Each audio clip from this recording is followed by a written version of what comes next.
இந்த வீடியோ வந்து ரொம்ப நாளைக்கு முன்னே நான் எடுத்து வச்சிட்டேன். போஸ்ட் பண்ணுறதுக்கும் சரி, வீடியோ எடிட் பண்ணுறதுக்கும் சரி, எனக்கு உடம்பு சரியில்லாமல் போயிடுச்சு. இப்போ தான் இந்த வீடியோ போடுறேன்.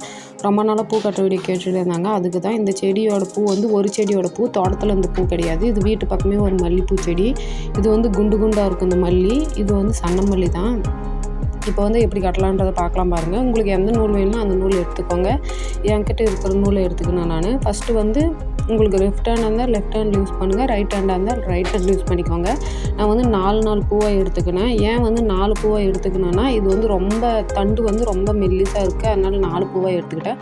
ஃபஸ்ட்டு வந்து மேலே 4 கீழே 4 வச்சுட்டு, எப்போவுமே ஃபஸ்ட்டு ஸ்டார்ட் பண்ணுறது வந்து நார்மலாக நம்ம பூ கட்டுவோம் இல்லையா, அந்த மாதிரி நம்ம கட்ட முடியாது. ஏன்னா கட்டிட்டாலே அது கடைசியாக வந்து கலண்டு வந்துடும். அது எனக்கு எப்போவுமே அப்படி தான் நடக்கும். அதனால் நான் எப்போவுமே கையால் வந்து ஒரு முடிச்சு போட்டுப்பேன். அப்போ தான் வந்து டைட்டாக இருக்கும். அப்போ தான் எனக்கு பூ கட்டுற ஃபீலே கொடுக்கும். நான் நல்லா டைட்டாக போட்டேன் பாருங்கள். டைட்டாக போட்டு நான் லெஃப்ட் ஹேண்ட் யூஸ் பண்ணுறதுனால லெஃப்ட் ஹேண்டில் வந்து ஆள்காட்டி விரலுக்கும் நடு விரலுக்கும் சென்டரில் வந்து அந்த நூல் வந்து இருக்கிற மாதிரி வச்சுட்டு கட்டை விரலால் அழுத்தி பிடிச்சிக்கணும். இப்போ வந்து அடுத்து ஸ்டெப் வைக்கிறதுக்கு வந்து பூ வந்து திரும்ப 4 பூ எடுத்து மேலேயும் கீழேயும் எடுத்து வச்சுக்கோங்க. இன்னும் 5 பூ வச்சா கூட நம்ம எப்படி ஊசியில் கோத்தா எப்படிக்குமோ அதே மாதிரி இருக்கும். பூ வச்சுட்டு கீழே அடிப்பக்கமாக வந்து நூல் சுற்றிட்டு அது வந்து இழுக்கும் போது அந்த 2 விரலுக்கு சென்டரில் இருக்கும் இல்லைங்களா, அது வந்து டைட்டாகும். இது வந்து டைப் 1 மெத்தேடு.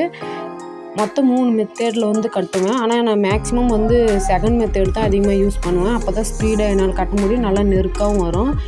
நல்லா டைட்டாக இழுத்துட்டு நூல் வந்து 2 விரலையும் நல்லா உள்ளங்கை தெரிகிற மாதிரி ஷேப்பில் வச்சுட்டு அப்படியே மடக்கும் போது நல்லா பாருங்கள், அந்த ஆள்காட்டி விரலுக்கு பக்கமாக ஒரு சந்து இருக்கும். அந்த சந்தில் வந்து நூலை விட்டு இழுக்கும் போது இது ஒரு டைப்பான பூ கட்டுறது. ஆனால் இது கொஞ்சம் டிஸ்டர்பாக இருக்கும். நம்ம நார்மலாக 2 சுற்று அந்த 2 சுற்றுக்குள்ளே பூ விடும்போது ரொம்ப ஈஸியாக இருக்கும். இது வந்து சுற்றுக்கு இடையில இல்லாமல் நம்ம ஆள்காட்டி விரலுக்கும் நூலுக்கும் இடையில விடுற மாதிரி இருக்கும். நூலுக்கு இடையில விடுறது வந்து இன்னும் ஈஸியாக இருக்கும்.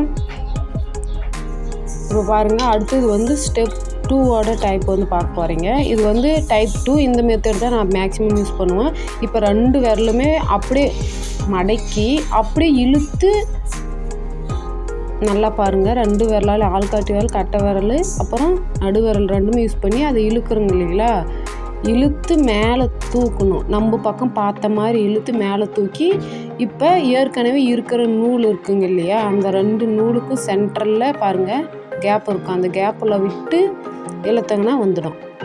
இந்த ஸ்டெப் வந்து ரொம்ப ஈஸியாக இருக்கும், டைட்டாகவும் இருக்கும். நம்ம ஃபஸ்ட்டு வந்து 2 பக்கமும் நூல் வச்சு அடியில் வந்து ஒரு சுற்றுறோங்க இல்லையா, அந்த சுற்றும் போதே நம்ம 2 விரலுக்கு இடையில வந்து டைட்டாக இழுத்துக்கணும். அப்போ வந்து நூலை வந்து நம்ம விரல் வந்து உள்ளங்கை விரல் தெரிகிற மாதிரி திருப்பி மடக்கி நம்ம பக்கமாக ஒரு இழுத்து மாட்டும் போது ஈஸியாக இருக்கும். நீங்கள் வந்து கொஞ்சம் ஸ்கிப் பண்ணி பாருங்கள், பொறுமையாக பாருங்கள்.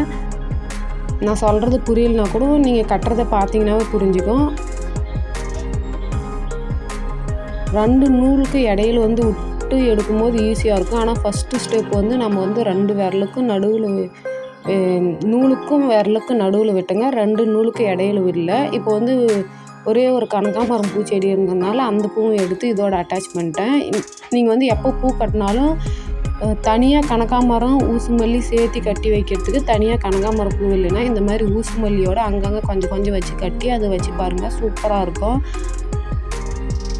இப்போ நான் எப்படி கட்டுறேன்ற மெத்தடு காட்டுறேன் பாருங்கள். அதில் இருக்கிற மாதிரியே நீங்கள் ட்ரை பண்ணுங்க பாருங்கள். சென்டராக இழுத்து அப்படியே இழுத்துட்டிங்கன்னா வந்துடும் நூல். கையில் எதுவும் மாட்டவும் மாட்டாது.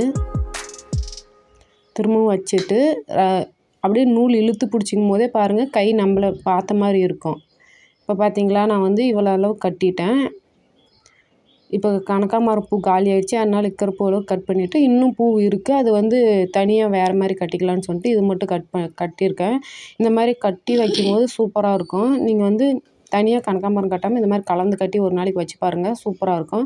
இது வந்து நேற்று நான் கட்டி வச்சது, கோத்த மாதிரி இருக்கும் பூவு. நீங்கள் பாருங்கள், இது ஆனால் பார்த்தா கட்டின மாதிரி அந்தளவுக்கு தெரியாது. ரொம்ப நெருக்க நல்லா சுற்றி வச்ச மாதிரி அழகாக இருக்கும். இப்போ இதுலேயும் அந்த பூவை எடுத்து அப்படியே வச்சிடலாம். இப்போ நீங்கள் வந்து ஈஸியாக கட்டுறதுக்கு இது தாங்க வழி. என்னோடய சேனல் பிடிச்சிருந்தா மறக்காம சப்ஸ்கிரைப்